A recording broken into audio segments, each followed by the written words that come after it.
എല്ലാവർക്കും നമസ്കാരം. അപ്പോൾ കേറ്ററ്റുമായി ബന്ധപ്പെട്ട ഏറ്റവും പുതിയ അറിയിപ്പാണ്. അതായത് എല്ലാവരും ചോദിച്ചുകൊണ്ടിരിക്കുന്ന കാര്യമാണ്. ഒഫീഷ്യലായിട്ടുള്ള ആൻസർ വന്നിട്ടില്ല, അതുപോലെ തന്നെ റിസൾട്ട് എന്ന് വരും എന്നതിനെ പറ്റി പലരും ചോദിക്കുന്നുണ്ടായിരുന്നു. അപ്പോൾ പ്രധാനമായിട്ടും നമുക്ക് തന്നെ അറിയാം, ഇപ്പോൾ ഇലക്ഷൻ്റെ സമയമാണ്. അപ്പോൾ ഗവൺമെൻറ് സർവീസുമായി ബന്ധപ്പെട്ടവരെല്ലാം ആ ഒരു ഇലക്ഷൻ്റെ തിരക്കിലാണ്. ഗവൺമെൻറ് ഓഫീസുകളിലും അതിൻ്റെ ഉദ്യോഗസ്ഥരും എല്ലാം അതുമായി ബന്ധപ്പെട്ട തിരക്കിലാണ്.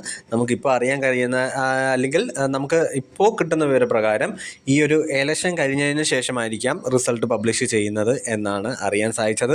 കാരണം ആ ഒരു സമയത്താണ് ആ ഒരു പരീക്ഷാ ഭവൻ ഉൾപ്പെടെ എല്ലാ സർക്കാർ മേഖലയിലും ഒരു തിരക്ക് കഴിയുന്നത് ആ ഒരു ഇലക്ഷൻ കഴിഞ്ഞ് അല്ലെങ്കിൽ അതിൻ്റെ ഒരു റിസൾട്ട് വന്നു കഴിഞ്ഞിട്ടായിരിക്കാം.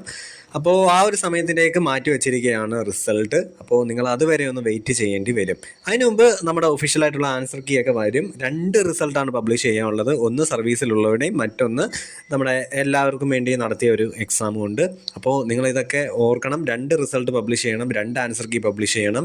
അപ്പോൾ അതിൻ്റേതായ കുറേ അതിൻ്റെ ഇടയ്ക്ക് ഈ ഒരു ഇലക്ഷനും ഉണ്ട്. അപ്പോൾ നമുക്ക് സ്വാഭാവികമായിട്ട് ചിന്തിക്കാമല്ലോ അവരുടെ ഒരു ബുദ്ധിമുട്ട്. അപ്പോൾ എന്തായാലും ഒരു ഇലക്ഷൻ കഴിഞ്ഞ് ആ ഒരു സമയത്തിനകം പ്രതീക്ഷിച്ചാൽ മതി.